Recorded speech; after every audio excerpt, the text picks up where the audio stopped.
All right, all power to the people.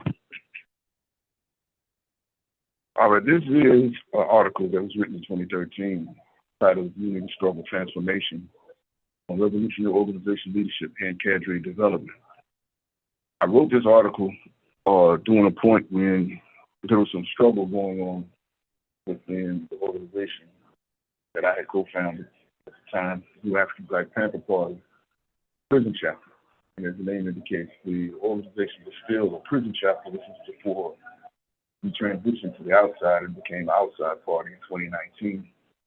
And our chairperson, Shaka, aka Rashid, was released from confinement and went on to start organizing the community support programs and development party on the outside. We have since reconstituted as the Revolutionary Intercommunal Black Panther Party, having separated from some of the other members of the group, and we moved forward since that time as the Revolutionary Intercommunal Black Panther Party. But there was struggle going on within the group to iron out or flesh out what is the purpose of a revolutionary organization, what distinguishes a revolutionary organization from some of the other activities of people who consider themselves activists and people working in solidarity with prisoners, as well as other oppressed and marginalized people. And among those, of course, are people who consider themselves anti-authoritarians or anarchists. And the contradictions between individualism and organization and working in solidarity, as a lot of them characterize their activism with oppressed people, including imprisoned people, and why it was necessary and is necessary to have a revolutionary organization that is structured, disciplined, committed, and focused in its work, and that is able to carry out various strategies and tactics toward the end of achieving a fundamental change of the status quo, versus individuals who may be oriented toward doing things their own way and not necessarily being able to lead and engage in a struggle that necessarily requires unifying the masses and bringing about the change that would require masses of people being led and organized to bring about the needed changes that would improve their quality of life and the conditions of oppressed people. So it was at that time important that we fleshed out what an organization is, why it's necessary, versus individualism, how that some of these people characterize themselves as organizers, and how you cannot be an organizer without being part of an organization, and why the organization needs leadership and discipline in order to be effective and to function collectively, why there has to be accountability and responsibility between its members to the organization and between themselves, and that the values or qualities of the individual measure up to the objectives and the values of the organization. So there were a number of other points and considerations that came out of addressing these points and developing an effective organization that is capable of achieving the pretty complex ideas and things that we set out and we recognize as needed to change the conditions of the masses. So these are the issues that were addressed in this article, and they help to iron out some of the important things that we needed to resolve to become an effective organization and on the path to becoming a genuine vanguard party that could give genuine leadership to the masses. Applying the mass line or basing ourselves primarily on the concerns and considerations of serving the masses instead of serving individuals and ourselves. So that's what motivated and inspired this article. And those are some things that we still need to speak to today to address people who are interested in becoming genuinely committed revolutionary leaders and organizers, and what's necessary to accomplish that. Now, this is a kind of lengthy article. I wanted to do it in two parts. So today, I just want to, in the first part, I want to go through just the sections under the subtitles of the introduction and on leadership. So we'll stop right before we get to, or right at the subsection that is subtitled on the practice of cadres. So we're going to just deal with half of the article today, and next week, same time, we'll deal with the second half of the article. So with that, we can go ahead and start with the reading of the article and move forward from there with the discussion, questions, critiques, comments, and what have you. So I'll start. I'm going to read the first 3 paragraphs, and then either you can designate or you can set the tone for who follows, or, you know, the order of the readings. So I'm going to begin at the introduction. The object of a revolutionary organization is to unite and unite with, mobilize, organize, and lead the masses of people, oppressed people, to achieve fundamental economic, political, and social change and collective security. Founded in 2005, the new Afrikan Black Panther Party prison chapter arose within the most oppressed strata of U.S. society, the imprisoned masses, to take up the banner of revolutionary struggle on the behalf of new Africans and all oppressed and exploited people. We aspire to become, but are not yet, a functional vanguard party of the oppressed. We will be formally constituted once we transition to the outside, build bases in the oppressed communities, hold a founding convention, and elect a free world central committee and executive committee, a politburo. We will be functionally constituted only when the oppressed urban masses embrace us as their revolutionary leadership. Even while we remain a primarily prison-based organization, we have an important revolutionary role to play, which is to transform the razor wire plantations into schools of liberation. This is the first phase of our party strategy, along with transforming the oppressed communities into base areas of cultural, social, and political revolution in the context of building a worldwide united front against capitalist imperialism. The 2 aspects of our strategy are dialectically related and will advance the overall strategy of advancing the world proletarian socialist revolution.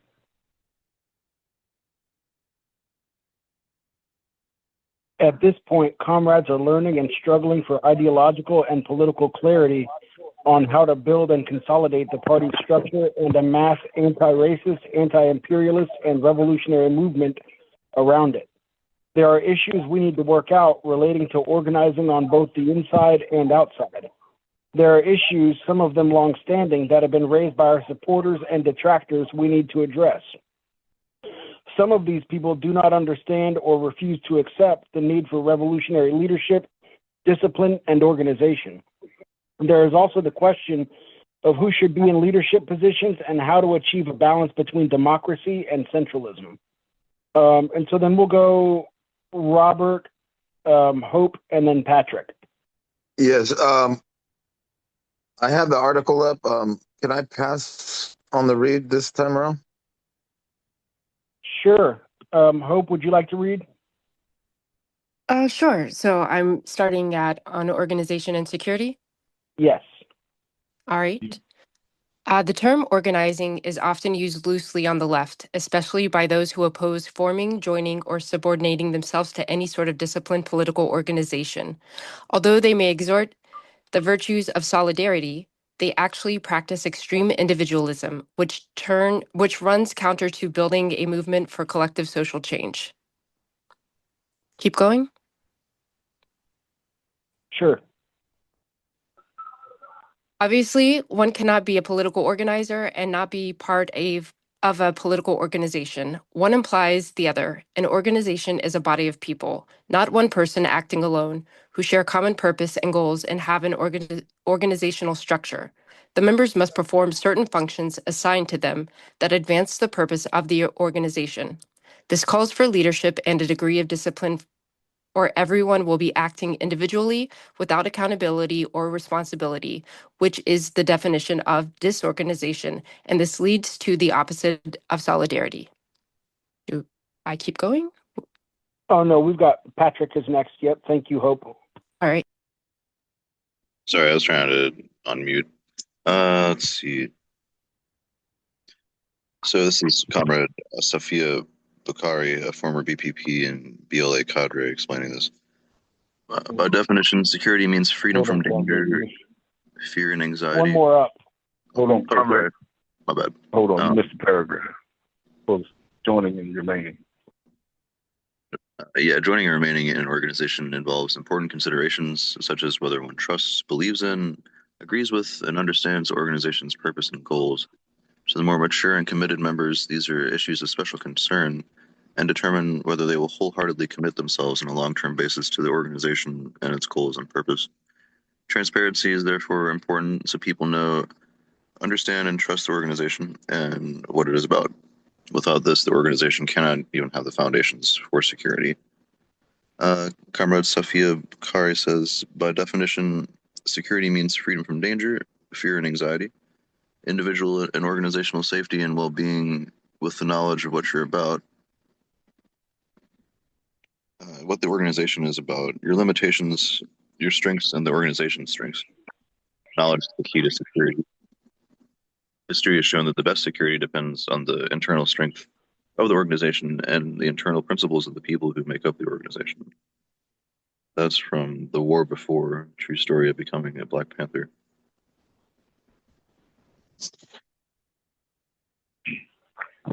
As an example of solid organizational and individual principles, she points to the Creed of the Republic of New Africa, RNA, which states, quote, I will steal nothing from a brother or sister, cheat no brother or sister, misuse no brother or sister, inform on no brother or sister, and spread no gossip, end quote. These principles, she observed, express, quote, an extremely important component of individual and organizational security.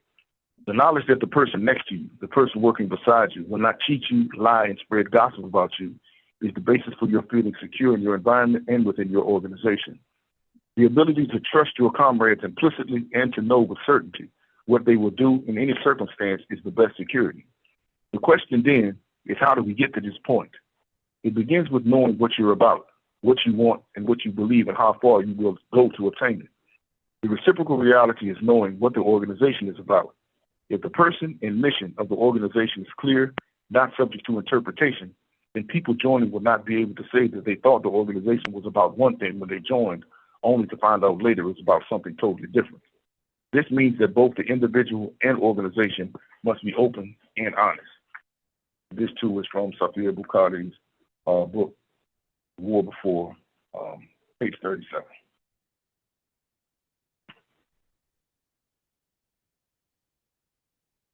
Our party's rules embrace standards akin to the RNA Creed, which actual and potential members must know and obey.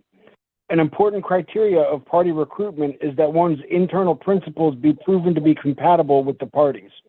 The comrades also must know, understand, and commit themselves to our 10-point program and platform, which clearly sets out, quote, what we want, end quote, and, quote, what we believe, end quote. They must also understand and adhere to our ideological philosophy, which is historical and dialectical materialism, HDM, and not some form of subjective idealism such as dogmatism, sentimentalism, pragmatism, or metaphysics.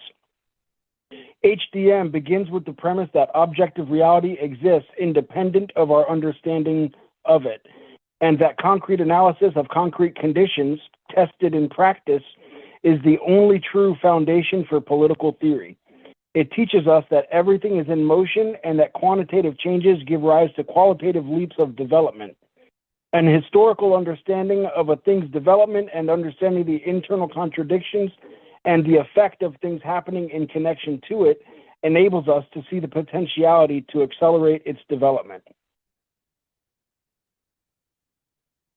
All things develop and transform through the struggle between their contradictory aspects. Evolution gives rise to revolution. One divides into two, creating a new unity of opposites.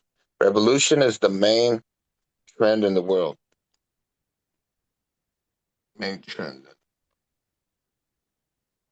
Okay, one moment. I had to turn my phone sideways. Sorry.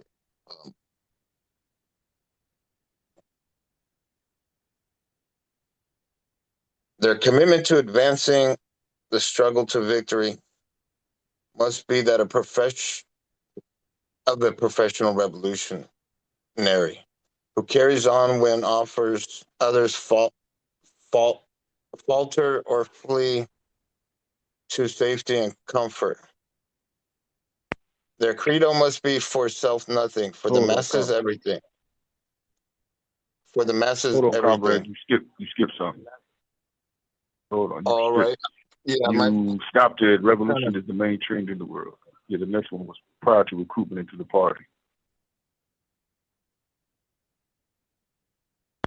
right. Who wants to take over? I can't. Let me see. The credo is decline the struggle, the must tall, willing, stand firm in the face of adversary and representation. Without No, isolation you skipped the whole portion. Hold on. Go back to where you ended initially. You stopped at revolution is the main trend in the world. The next paragraph began with prior to recruitment into the party, comrades must prove themselves. Okay, I'll start there then. Prior to recruitment to the party, comrades must prove themselves to be serious and dedicated to the struggle. They must stand tall and be willing to stand firm in the face of adversary and repression, and be able to withstand isolation and even torture. Their commitment to advancing the struggle to victory must be that of a professional revolutionary who carries on when others falter or flee to safety and comfort. Their credo must be for self nothing, for the masses everything. I like that. Only comrades of this caliber will win the trust of the masses and make our party the true vanguard of the revolution. The party has no private agenda to pursue. It exists solely to serve the people. It must never alienate itself from them nor set itself above them, but rather seek their supervision and guidance. It is their party, not ours. In all things, it must be upheld and practice the mass line. You want me to keep going? This work calls for planning, discipline, and accountability. To proceed without a plan, without discipline and order, is counterproductive and irresponsible. Our individual moral outrage and our love for the people should be the fuel that powers our actions. But our actual course of action should be based upon a strategic plan and carried out with iron discipline and organizational coordination. All this requires strong, organized leadership. Someone want to take over? I got you. Okay, hope it's next. All right. On leadership, no revolutionary movement can hope to succeed without a strong revolutionary leadership, and no one can be permitted to participate in such a movement who is not willing to commit themselves to following the leadership and accepting the discipline required by the struggle. To think otherwise is idealism and opportunism. As already discussed, an organizer belongs and is loyal to an organization. The organization collectively devises ways to achieve certain goals. The organizer is, in fact, a leader. This is especially true when the work of the organizer is influencing and affecting people outside the organization among the broad masses of the people. So the organizer leads others, whether for good or ill, and regardless of whether or not they admit to being a leader and accept the responsibility that goes with that. The same truth applies to individuals outside of organizations who seek to inform, motivate, and guide the actions of others. They are, in fact, leaders and bear responsibilities. But inasmuch as a revolutionary organization that seeks to lead a mass movement must have leaders, these leaders must win the consent of those who they seek to lead. It must be earned by proven merit and consistent practice. They must listen to and learn from the masses if they seek to teach and be listened to. We must be both teachers and students. As students, we learn from the masses about their conditions, needs, and concerns, and being of the oppressed masses ourselves, we share the conditions along them on a daily basis. We must attentively listen to their views, learn from their strengths, and remain close to them. If we think they are wrong, we must patiently explain why after hearing them out. But we don't know everything, so we must be good at listening and learning, accept criticism, and correcting our mistakes. As teachers, we take the masses' raw and unorganized ideas, and by applying HDM and our understanding of this oppressive system as a whole, return their ideas to them in the form of programs, examples, and solutions which involve and empower them. This is the essence of the mass line. Let's see. In this dialectical relationship of student and teacher, leader and masses, we don't quibble over assuming the role of leader because it is inherently impossible to teach and influence people's thoughts and actions without assuming a leadership role. Since we are constantly teaching and learning, we're always giving or accepting leadership.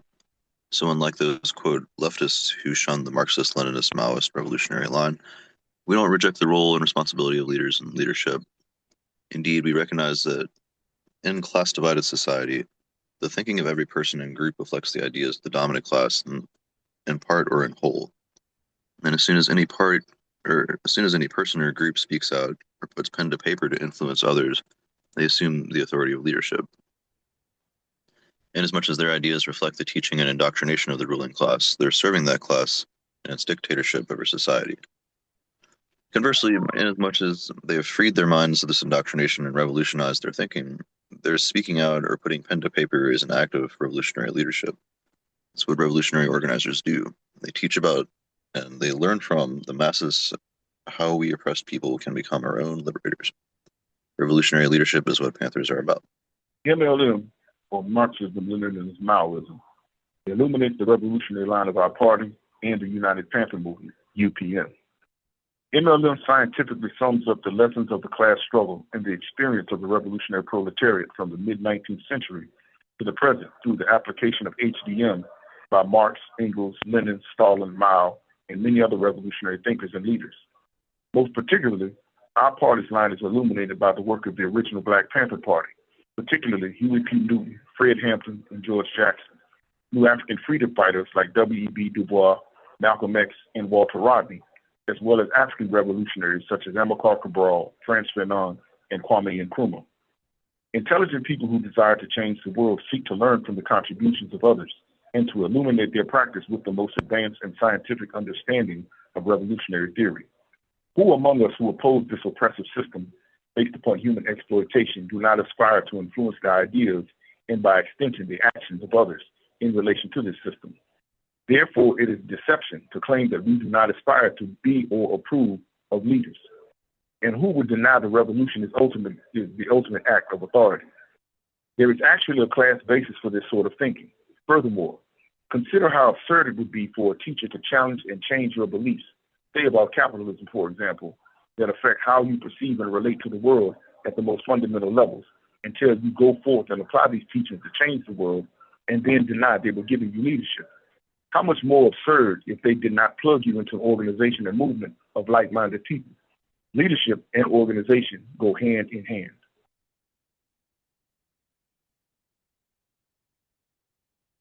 Here is what distinguishes genuine revolutionary teachers from elitist philosophers.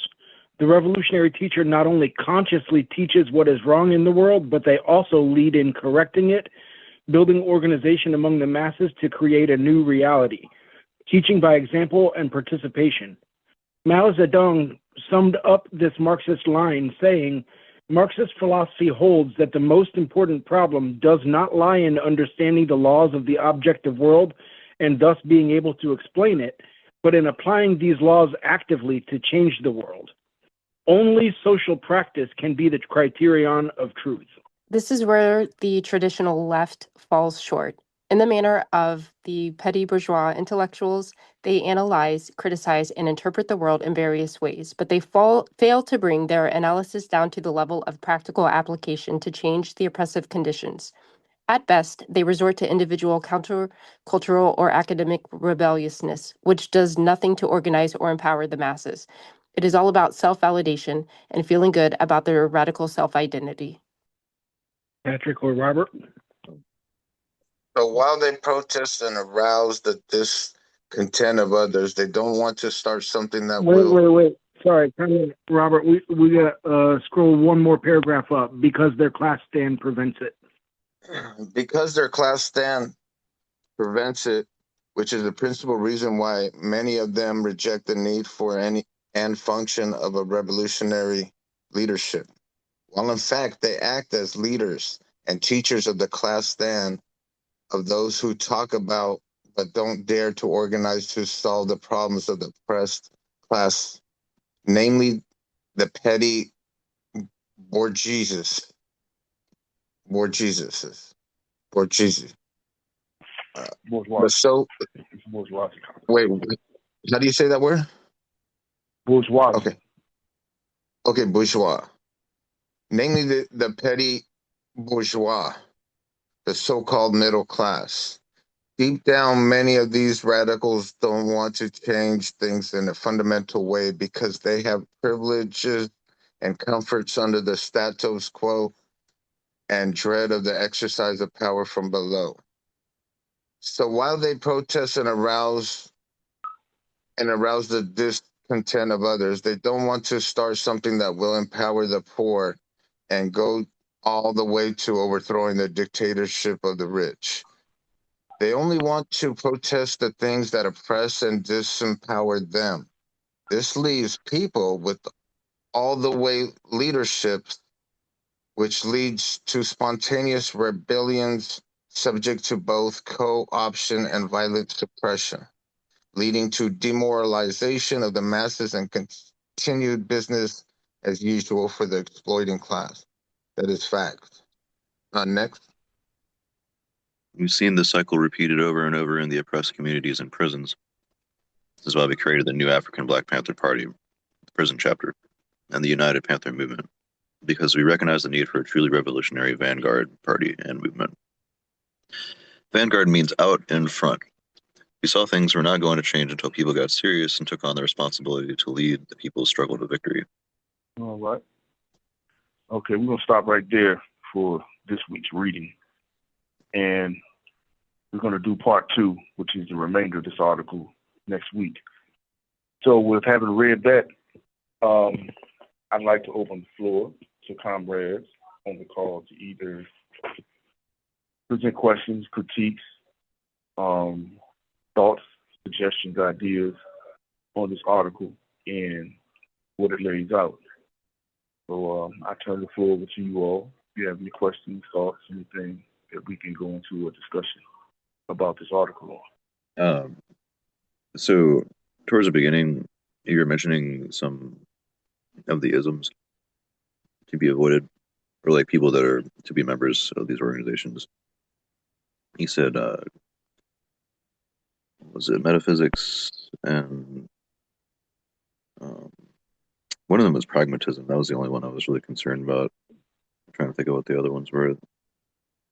Because Pragmatism is weird. I mean, ideally we define all these terms. Yeah, Dogmatism, Sentimentalism, Metaphysics. Obviously, those don't really have very much place in a lot of serious political organizations, I would think. But pragmatics is like, I'm wary of utilitarian pragmatics, I guess, when I hear pragmatism. How do y'all think about that? Can you explain what that is? Pragmatism is basically. Go ahead. I'm sorry. No, keep going. I was asking if you guys could explain some of those meanings, the meanings of the words. Yeah. Okay. Yeah. Pragmatism. Pragmatism reflects basically perception that because something happened in the past, it will keep repeating itself the same. So if something succeeded in a certain way in the past, if you just repeat that same process, you'll get the same result. And that's basically what may be characterized as mechanical materialism, or just mechanically imitating something over and over and over, expecting that you're going to get the same result. When we understand from the dialectical standpoint that change is the nature of existence. Everything that moves forward is in a state of constant change. There's no mechanical repetition of things. There's a cyclical potential repetition, but things do not repeat themselves exactly as they have in the past. Nothing is exactly as it has been before. And when you're dealing with an objective or a materialist approach, a dialectical materialist approach to challenging oppressive conditions, then you're going to, of course, have to adapt and change your response to the oppressive situation or oppressive conditions that the people are struggling against, because the enemy is going to advance and change their responses to what you're doing when it sees that you have developed methods that effectively counter and organize the masses to change any level of the oppressive conditions they live under. So instead of just mechanically repeating something that was done in the past, we must change and evolve our strategies and our tactics to answer the changing contradictions as things evolve, things continue to grow and develop, and especially as the enemy continues to adapt and change its methods of oppression and containment and control of the oppressed masses and their resistance. So that, in a nutshell, is what pragmatism is and why pragmatism is not the appropriate response or the appropriate mindset of those who seek to organize the struggle against the oppressive system. And of course, you understand dogmatism is just an adherence to a mechanical idea or mechanical views, touted basically as maybe just a set of repetitive slogans or repetitive ideas that really don't reflect reality, don't reflect the changing conditions, don't reflect a materialist and a dialectical analysis of existing conditions, but just repeat certain standards or ideas or mechanical perceptions that don't change and don't evolve with changing conditions. Sentimentalism, of course, is pursuing things based on your subjective feelings toward people or individuals, or it's your own emotional response to a situation or emotional attachment to, say, a person or a condition. Yeah, I guess that's kind of like traditional. I think of traditionalist conservatism, where they try to adhere to old values and never move the goals. Like Chesterton's fence is y'all might be familiar with that. This idea that we don't move the fence forward, or progressives don't move the fence forward until they know what's on the other side of it, until they know there's no risks. And so the conservative traditionalist will be very, very wary of moving that fence, whereas progressive and probably communists would be more progressive towards moving that fence, if that makes sense. It's like risk and safety versus freedom, all those factors. A good example when I think of dogmatism. Very good. When I think of dogmatism, I think about like text worship, right? Like so it's often associated with, I guess there is an element of like traditionalism attached to it by necessity, right? Because it's like a perfectly laid out text. I'm in pragmatism. Yeah. Okay, yeah, gotcha. Okay, yeah. The pragmatism, that was interesting, right? Because when your question, Patrick, I was initially thinking kind of along the lines that you were of being against utilitarian pragmatism. That's how I understood it when I read it. So it was interesting to hear, Rashid, the way that you're applying it as sort of blindly patterned after something that worked in the past, but without being grounded in how the past has changed to now, right? I get it's almost like a dogmatism of activity, you know. So I guess all of this is in the context of what makes a member of a Vanguard Party, and you know that's historically the question is, it's so this is historical and dialectical materialism. Then is the philosophy of a Vanguard Party, or this is Marxism-Leninism, Maoism. I guess I was about to frame it as a question, but maybe I can still do that. I guess what it is, there's a split historically among socialists, wherein many people didn't believe that a Vanguard Party was necessary, and it was Vladimir Lenin who championed the necessity of a Vanguard Party in What Is to Be Done and other texts. And so that's as far as I understand, a major historical point in Vanguard theory. Rashid, would you want to speak a little bit more on the relationship between historical and dialectical materialism and vanguard parties, or the theory, or maybe we don't want to get too way down on philosophy stuff. I guess we've got another 30 minutes, so we've got some time to stretch out. But I am just kind of curious about what makes adhering to that ideological philosophy such a necessity, especially for those that aren't steeped in the theory yet. Oh no, it looks like actually I lost Rashid about a minute ago.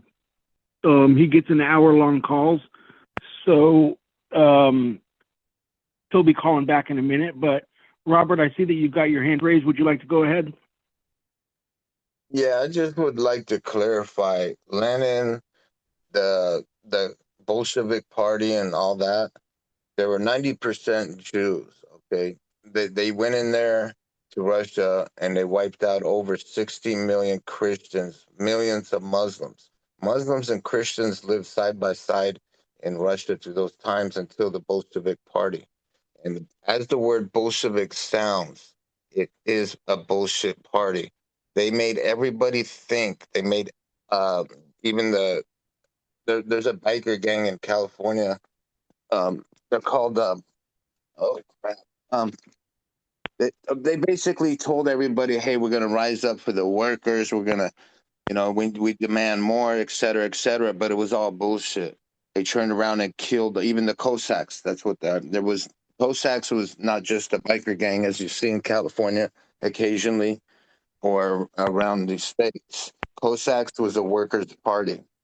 They were used to lure Russians into going with the Bolsheviks. And pretty much after they did their job, let's do this, let's fight for our better rights, they wiped them out. They killed every single Cossack in Russia. So Bolshevikism, communism, which is communism, is not Russia today. No matter what people are saying on the news or whatever, Russia is socialist now. They're too good to Christians to be communist. You feel me? That's basically what I'm trying to get at.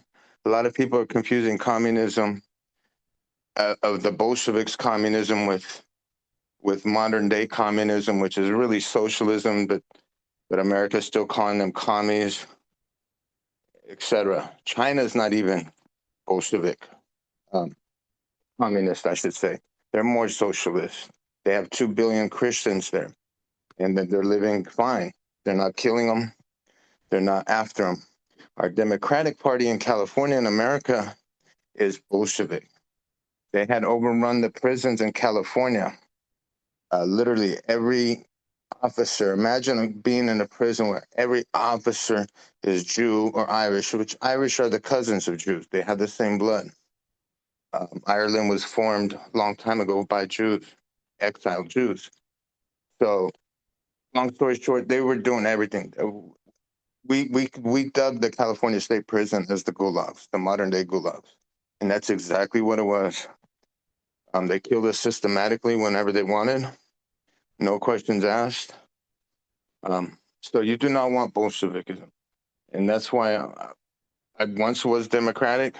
I moved to Republican. Only based on that. These are not... Second, Rashid, I'm going to tap you into the meeting. I got to do the call thing again. So that's just the one point I want to say. That Lenin, I mean, they massacred over 60 million. They didn't teach us that in school. No, they taught us that 6 million Jews were killed. They never once mentioned that 60 plus million Christians were killed just less than 30 years prior. That's a major thing kids need to learn too, because they'll get them killed every time. I've almost been assassinated 9 times by the Irish Republic Army, literally, including in 2015 in front of a terrorist hotspot, like some joke. So just knowing is what's knowing. The Democratic Party, once again, is truly Bolshevik. They're not communists, they're Bolsheviks. That's all I want to say on that subject. I just get mad when I hear Lenin and all those Bolsheviks. Yeah, I think so. When it comes to like theory and praxis, and the history of some of these philosophies, it's important to like understand the root and the formation and the context in which they were formed, but also understand the systems that we are working within today. And kind of going back to pragmatism, uh, when we are thinking about progression, it's not so much efficient to switch from one side of an existing system to another, but actually imagining something outside of the system.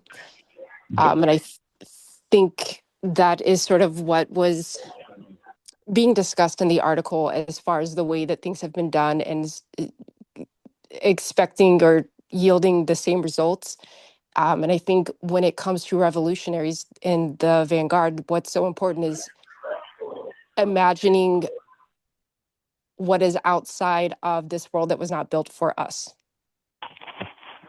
If I may, I'm just going to bring Rashid up to speed.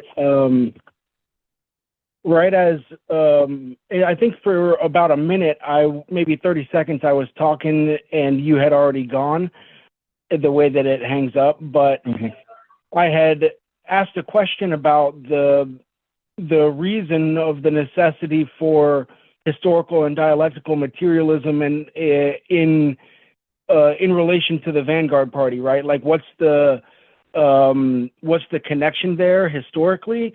And I sort of prefaced it by talking a little bit about like that. I know that it was Lenin, right? And I know that it was What Is to Be Done is one of the books that he laid out the necessity of a Vanguard Party. But I just wanted to kind of get your take on that. But then in your absence and while I was trying to get you back on the call, Robert shared his understanding, and it was different than the historical understanding that I have from reading history. But Robert was talking a little bit about the Bolsheviks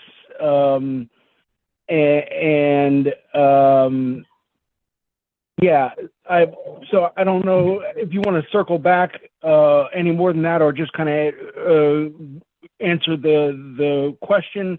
But there's maybe one historical sticking point, right? Is that Robert mentioned that the Bolsheviks were Jews and that they took over, and so there is some. I'm not sure where that idea is coming from, but to me, it's like that's why historical materialism is important too. Welcome back. Yes, the Bolsheviks. Glad to be back. Yeah. Yeah, the Bolsheviks were 90%. I heard some of what you were saying, comrade. A lot of. No, that's not true. Absolutely. It's been proven. Composed of various nationalities of people. Yeah, a lot. Right. What must be understood my grandparents come from there. They were there during the Bolshevik Revolution. My grandpa's brother was in the gulags. Okay. He would happen to be. Yeah. I'm a Syrian, by the way. So he's I get real dark too.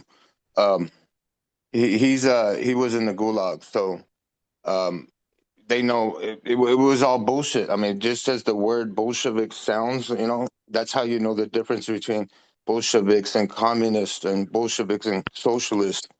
It's just they look up the story about the Cossacks. You think they're just a biker gang in America, but they're not. I'm familiar with the Cossacks. I'm familiar with much of that history. Okay. I have comrades who also were. They were with the start. They were the ones that started the Bolshevik. People who were part of that, and I'm also familiar with a lot of the actual source material that came out of the archives that were declassified after the fall of Russia or the Soviet Union between '89 and '91. So it's just like with Black history today. A lot of what we're fed about our history are lies. A lot of what we're fed about our history is false misinformation that is conditioned to keep us from being willing to stand and struggle for our continued oppression and liberation from that, or against our continued oppression. And a comrade that I was having a conversation with a comrade just the other day, and he made an important point during a class that we were holding. He pointed out a lot of us today don't realize that we live lies. We think because something was taught to us by our parents, it's true. And a lot of us will say, well, I learned this from my mother, I learned this from my father, or my father used to say this. And we embrace that as if it's written in stone and objective truth. But a lot of times we don't recognize that our parents were lied to. A lot of the information that we have was fed to us by the people who oppress us. They're the ones who control the doctrinal systems. They're the ones with control of the educational systems, and they consciously, deliberately falsify history. So what we know, or what we believe that we know, in many cases are lies. A lot of what we base our belief systems on and our practice on is misinformation. And because we've internalized it, because we believe without having done critical studies or critical analysis of the actual source information or source materials, we accept that what we believe or what we think to be true is the actual truth. And a good starting point of study, I will refer you to a comrade named Grover Furr. Grover Furr he's a historian up in New Jersey. He's actually been doing a lot of study and research into the actual source material from during the era of the Bolshevik Revolution, the struggle against the Tsar, the Stalinist era, or what they call Stalinism, which is actually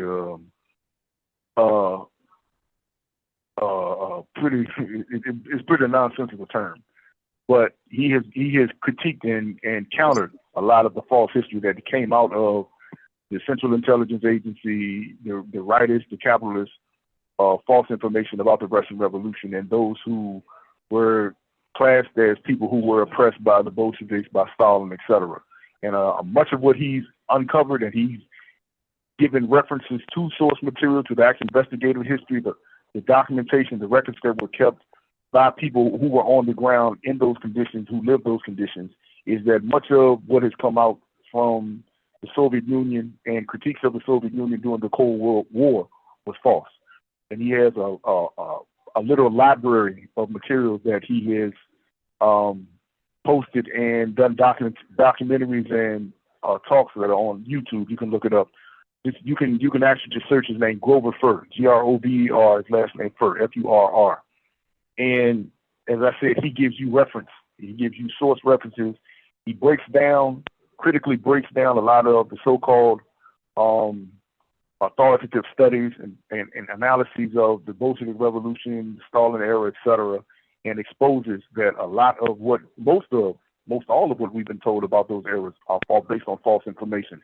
A lot of the reference materials that has been used in biographies and documentaries that cover those periods were to false material that was never even written.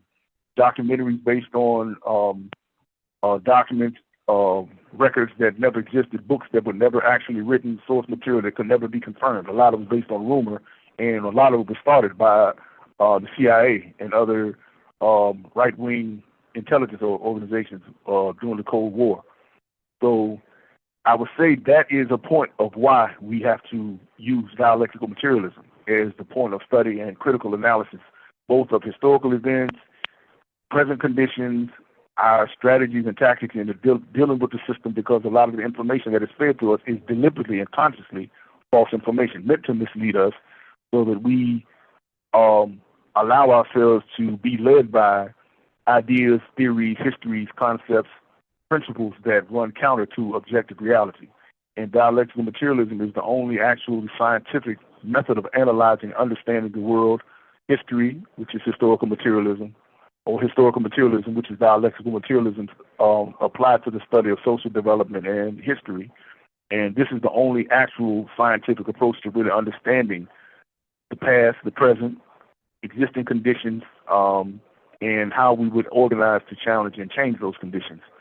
So the very points that you just made and the ideas that you believe reflect the history of the struggle of revolutionaries against the oppressive capitalist system and the old feudalist forms of oppression of society were based on false information. And those who have done a dialectical and materialist study of history come up with a very different account, and they base it on facts as opposed to sentiment, as opposed to emotionalism, as opposed to dogmatism, as opposed to rumors, and so forth. So this is why historical and dialectical materialism is important in our study and analysis of social and historical conditions and how we go about changing those conditions.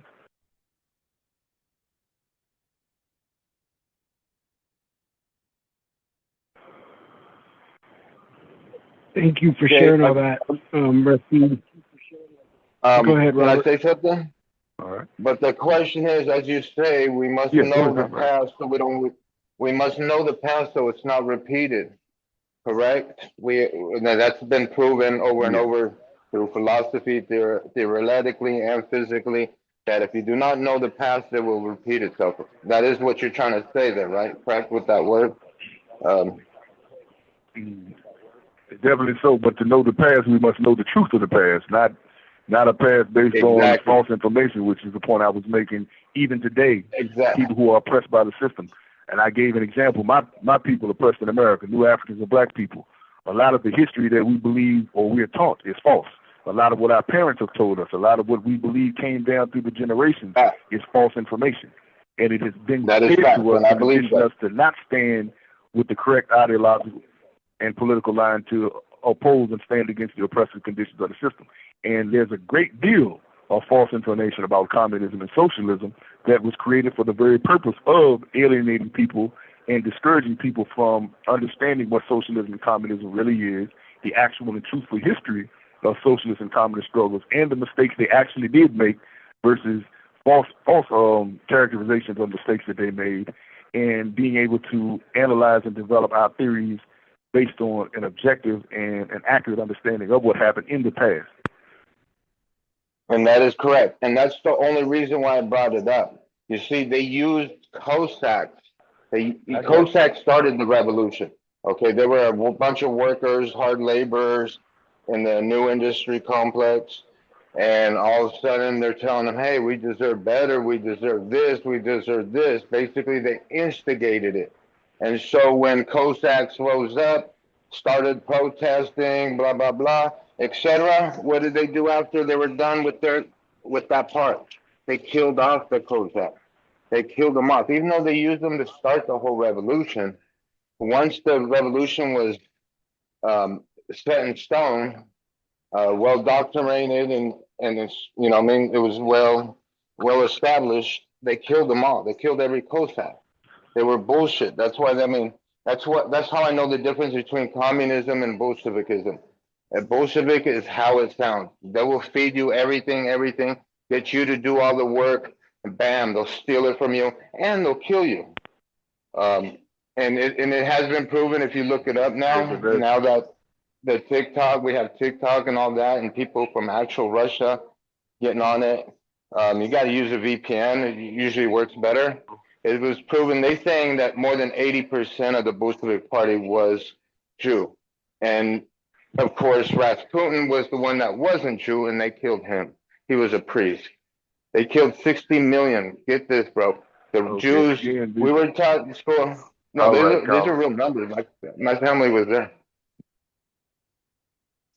But again, I preferred you if you would look to a lot of people. Okay, I hear you, comrade. Again, if you would look to some of what I just referred you to, some of Grover Furr's studies, and he goes to source material. And actually, the Cossacks were not used to start the Russian Revolution. The revolution was begun amongst the oppressed workers and the peasants, a unification of peasants and workers. The Cossacks were actually part of a rural segment of the population of Russia that were oppressing the serfs or the peasants. And they're oppressed. They did engage in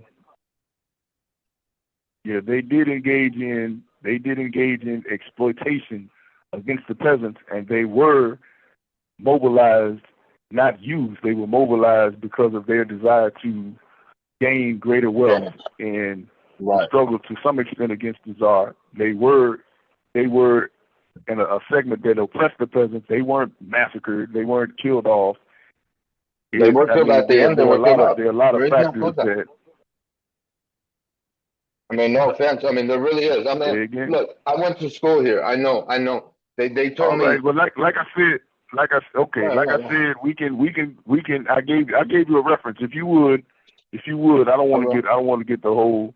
Okay, can you put it in the chat? Somebody type in the reference in the chat for me, please. Somebody type the reference in the chat. You can go on YouTube. You can go on YouTube. You can go on YouTube and you can type in the name of, he's a professor in New Jersey named Grover Furr, GROVERFURR. And he has done an extensive research. But he's a historian. He wasn't even interested.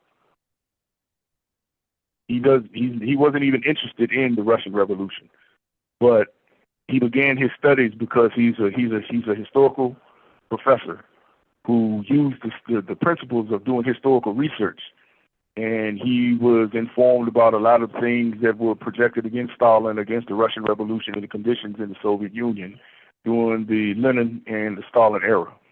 And he went into the actual Soviet archives after they were declassified following the collapse of the Soviet Union. And he's done extensive research, and he's given references where people who follow his research can go into the archives. He's posted a lot of the archives himself online, where people can go back and research the materials themselves. Look into his research as opposed to just repeating or making a connection between the word bullshit, which is an English word, an English vulgar word that has nothing to do with Russian, and attributing that to Bolshevism, which has nothing to do with bullshit, which is an example of what I'm saying. We don't apply sentimentalism or just things that sound feel familiar between two different languages to stigmatize something else. We have to deal with actual facts that happen on the ground. And bullshit and Bolshevism has no connection whatsoever. They're two totally different languages. But okay, to and I will look into that. In brief to your critiques.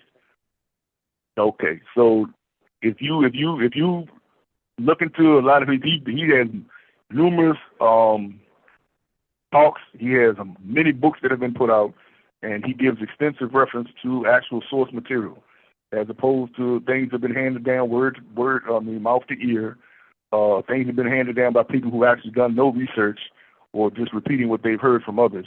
He does extensively documented research into the question of the Russian Revolution, the Bolsheviks, Lenin, Stalin, including the Trotskyists, fabrications that came out of, critiques of Lenin and Stalin, but so forth and so on. So yeah, which the point that you're making now are an important reason why we deal with dialectical materialism as our method of analysis. We deal with objective study and objective analysis of social and historical conditions, as opposed to things that may just sound good, things that may reinforce what we want to believe, and only adhering to the things that we want to believe, as opposed to just objectively studying and accepting as true what proves to be true. So that's why it's important that we apply dialectical materialism in our study and our practice. But yeah, does anybody else? And I like that. You have any other critiques? Well, I was just going to say one last thing. Well, my grandma and grandpa lived in Russia during the Bolshevik Revolution. One of my grandpa's brother was in the Gulag, and the Gulag it killed a lot of people. It was basically California's prison system from 1990 through 2015, or up until the COVID. It was hell on earth. They had no shoes, you know what I mean? They tortured them. Those are gulags after the fall of the Soviet Union, or what then was what Mao called social imperialist Russia. So that wasn't even. Well, that was before the fall. There hasn't been a socialist Russia. There hasn't been a socialist Russia since the 1950s, after Stalin died and Khrushchev took over and established a capitalist form of political economy in Russia, or across what was still called the Soviet Union. So what happened in the gulags after that point is subject to a lot of criticism. But a lot of what is critiqued about Russia and the Russian Revolution from the period of 1917 forward, or 1905 forward actually, up until the Stalin era, is a lot of fabricated history. And I've given you a reference to a source without going into a lot of the details at this point, that you can reference, and will give you extensively supported and documented refutation of a lot of the critiques that came out during the Cold War of the Bolsheviks and the Russian Revolution, and go on and so forth. Okay, yeah, no, and I appreciate that, and I will also send you information that might prove that there were over 80%. Some say 80, some say 90% Jew. And basically, If you listen to the old, they're coming out now. I mean, America, it's getting on Instagram. They're on Instagram. They're on TikTok now. The old, what America called propaganda, and the world called propaganda, Hitler speeches, he even mentions it. He's all, how could we sit here when the Jews killed 60 million Christians, this and that? So it was proven back then. He knew about that. So somebody had already information it, and that's why pretty much Hitler attacked Russia. I'm definitely not going. Well, we definitely With not Hitler? going to look to a fascist and a racist and an But was it? ultra-nationalist propagandist like Hitler as a source of Well, here, you information just said it. You as just to said it. We who were given composed the false Bolsheviks. information. You have to give him a fair. I mean, you were listening to. You admitted it. The dysematic, that word, man. I got to learn that word. That you keep mentioning. Okay. Well, we were, once again, as you said, we were given a bunch of false information in America. I mean, not only did one single Jew create all the educational books, and tailored them to their liking. But once again, that the facts are coming out. I was taught in school that Hitler was anti-Christ. He was very pro-Christ. He loved Christians. He was a Christian. So that was a lie. Okay, so what else is a lie? You feel me? They made him to look like the worst demon in the world, but it's not true. And the facts are out now. If you translate what he was saying, Well, it's been proven now. I mean, we see it in Hold Israel. on. Okay. All right. Well, I can say this, comrade. We definitely not pro-Hitler, and one of Hitler's Just give him a principles, chance. Just promoted look it by up. his It's coming out. The head truth is coming propagandist out. Joseph Goebbels, was that he teach. Hold on. One of Hitler's principles that was enunciated by Joseph Goebbels out of his own mouth is that they practice to lie to the public. That they use what we call big lies, and if they repeated it enough, people would believe it and start to accept it, even when the facts contradict the lies. So Hitler's whole political agenda, his whole political platform, his whole theoretical platform was based on deceiving and misleading the masses and playing up racist, ultra-nationalist propaganda to pit people against each other, to blame, to scapegoat so-called Jews as the source of world oppression and economic exploitation and a conspiracy against the world to concentrate wealth and power in their own hands at the expense of everybody else. So that whole anti-Jewish propaganda is exactly that, false propaganda that is the exact same thing that has been done to black people in America, to scapegoat and oppress people as the source of oppression, so that the masses and the American working masses in particular are not able to consolidate and unify their struggle with all oppressed people, and they scapegoat marginalized and minority people as the source of economic problems instead of the ruling class. So all that about what Hitler said and what Hitler was by his own doctrine, and if you read his Mein Kampf, he promoted a doctrine of being a propagandist and a liar. And he used lying and he used playing people against each other as the basis of his political platform and the basis of the rise of fascism, his version of fascism to power. So Hitler definitely is a source of reference or a source of support, and definitely runs totally against any dialectical materialism or any objective analysis of social conditions, social evolution, or history.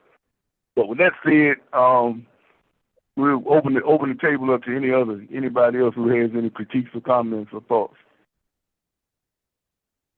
Yeah, that conversation took a tailspin.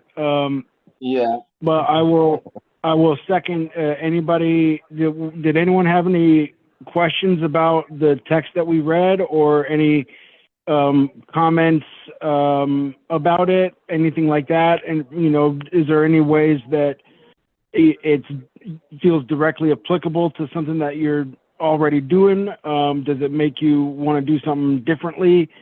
Yeah, any questions, comments, anything at all?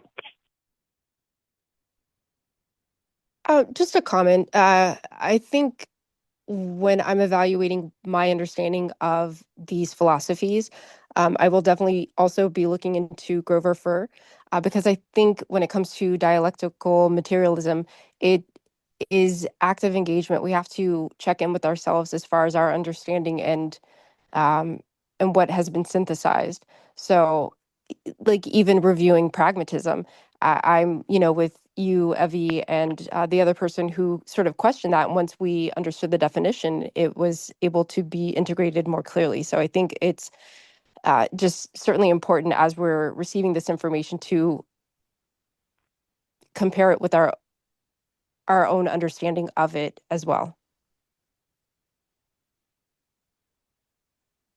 Very much so. I agree with you 100%.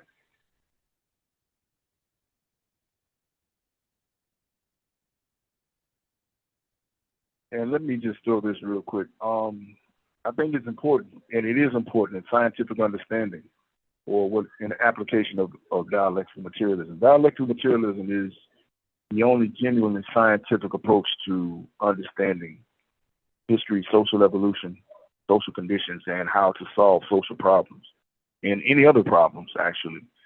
And one of the reasons it's scientific is because it applies actually the same principles that scientists apply in understanding natural phenomena or solving problems. They have a saying that the rat is always right. So they will look at a given condition. They don't project their own assumptions. They don't project what they have come to believe based on what they've been told about something, but they will do objective research first of a social condition or natural condition or natural phenomenon. And they will come up with a theory. They will devise, okay, this is what we believe will be the outcome of a given situation towards solving a particular problem or understanding a particular condition or problem. And they will set up an experiment. They won't project their own ideas into the experiment. They won't project what they've come to believe based on what they've heard, rumors, reputations, etc. But they will simply observe the experiment. And the behavior of a rat, for example, in the experiment is what determines the truth or the falsification or the error of their theory. And that's what they will go with from that point on. That's how they determine whether something is correct or incorrect, not their opinions, not what they may have been told, not their theory, but what proves to be correct when the experiment plays out. And to the extent that the experiment plays out according to their theory, then they know that their theory is on the right path, or they have a correct objective understanding of a situation. So dialectical materialism works the exact same way. Practice is the determining factor whether we understand and know something to be true or correct. We sit back, we study, we understand the internal contradictions in the thing, and then we will devise a solution. We'll theorize about how to solve a problem, and then we'll go about applying that theory. And social conditions, the result of that theory, will prove or disprove the correctness of our theory. Now, in some cases, conditions may not be ripe for the theory to be effective in a given situation. And in that case, the theory may not be incorrect, but we may have applied it at a time and in a place where it wasn't able to be effectively implemented, and things weren't established or didn't function in a way that the theory could be proven or disproven correctly. But in essence, dialectical materialism determines the truth of a given situation based on application of practice and whether the practice proves the outcome that we desire. So again, it's scientific as opposed to being based on any of these other principles: dogmatism, sentimentalism, pragmatism, or metaphysics. And that's what makes the application of dialectical materialism the only objective means of solving problems and the most effective and the most advanced method of solving problems.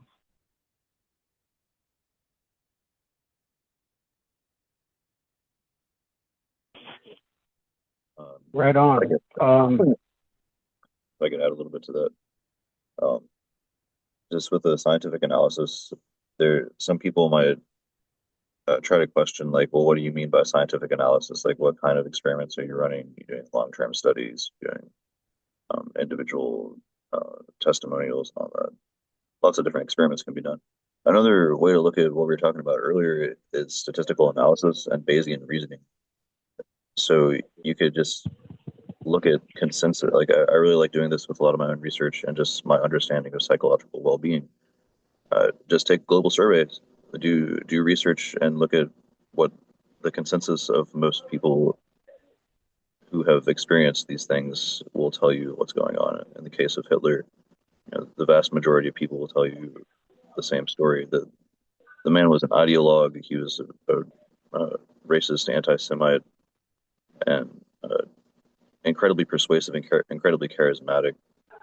You can go to the Nuremberg trials, look at the dozens of people who were interviewed after committing the atrocities that they did during that time, and what they have to say about it now. The majority of them will tell you that they were manipulated, they regret what they did. A lot of them were alcoholics at that time, and they were like drinking away their feelings and just obeying orders. And yeah, like with prison systems, like we know the abuse, you can do the research and you can see the data, and that correlates with what the consensus of people will say, that the vast majority of prisons in the US are completely abusive, completely warped beyond belief, and there's no real limits of control and power in those situations. Yeah, it's Bayesian reasoning. Statistical analysis is another angle there.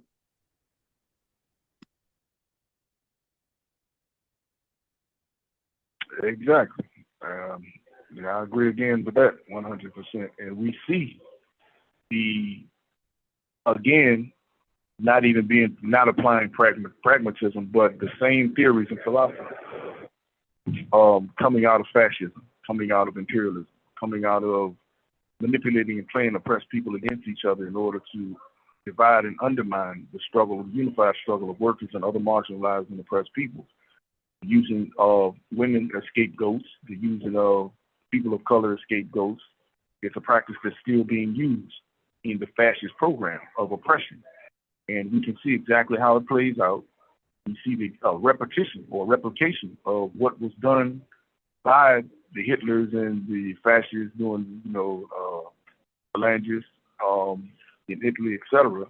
They're using these same methods and they have the same results.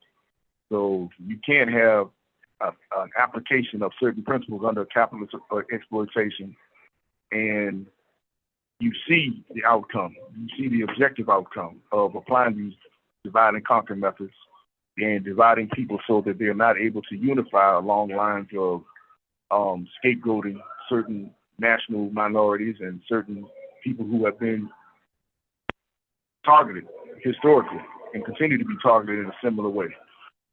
You understand that that was an oppressive system. There was nothing liberatory about it. There was nothing liberatory about the leadership that manipulated and played those divisive undercurrents up and whipped people up against each other based on, fanatical hatred and scapegoating. So we see very clearly what came out of that and what still comes out of those same philosophies and practices today, those same political lines and theories. So we see it proven scientifically exactly what type of condition existed, and it's validated in the same practices and the same theories being implemented again today now under a similar fascist, I guess you would call charismatic opportunist leadership that's trying to concentrate wealth and power in the hands of a small minority of super rich elites at the expense of everyone else and dividing everyone else so that they can't struggle and unify to overthrow that sort of system. I'd like to pop into, you mentioned in the article, you link again dialectics and the mass line, and you sort of use what you said earlier in the article about HDM to bolster, the necessity of leadership, and also like how leaders should approach organizing, and it's antithetical to fascism, right? It's grounded in love and grounded in serving the people, and grounded in staying in constant communication with the people and learning what their real needs are and organizing among them to organize them in their own interests against the oppressors, right? And this is this model, this dialectical model, this mass line leadership of the Vanguard is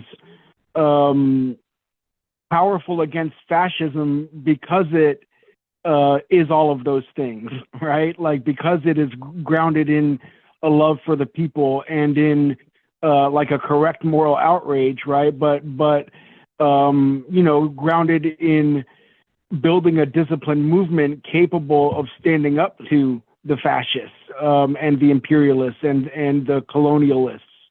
You know, it's often been said, right, that like Hitler learned from the U.S., you know, and that Jim Crow was fascism, right? The KKK was a fascist paramilitary organization. And so, yeah, it's to me what is so fascinating, you know, and you know, having studied some of these like anti-fascist and anti-imperialist revolutionary movements and leaders and writings and their practices, you know, that the living for the masses is exactly what fascism is not. You know, and because there was anti-fascist organizing, you know, because of a Vanguard Party, that's why the Soviet Union was able to defeat fascist imperialist Germany. And so I think, you know,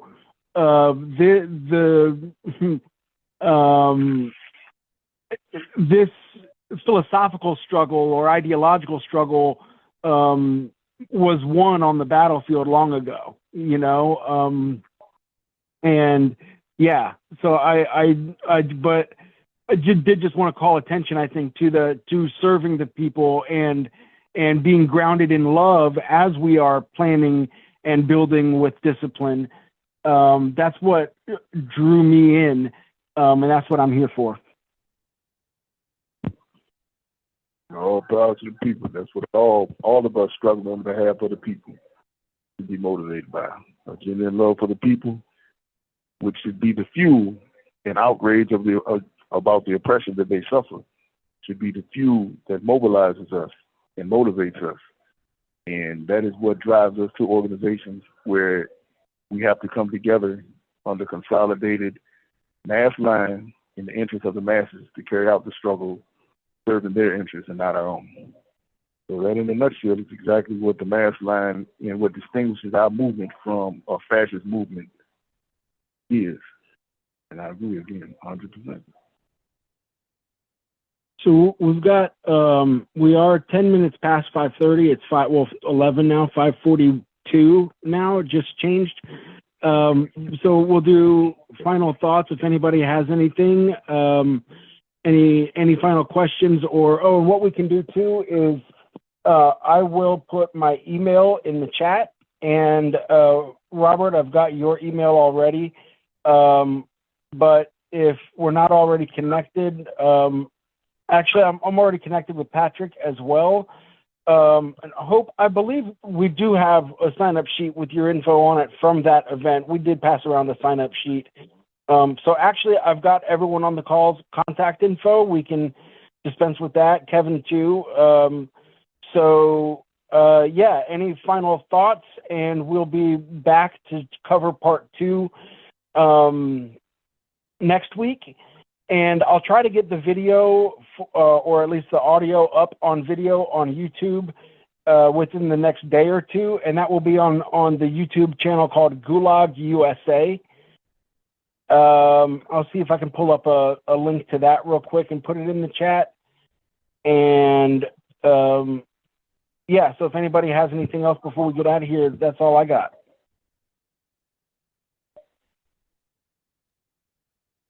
I just would like to say it's going to be tough. Open up the minds. We've been lied to all our lives.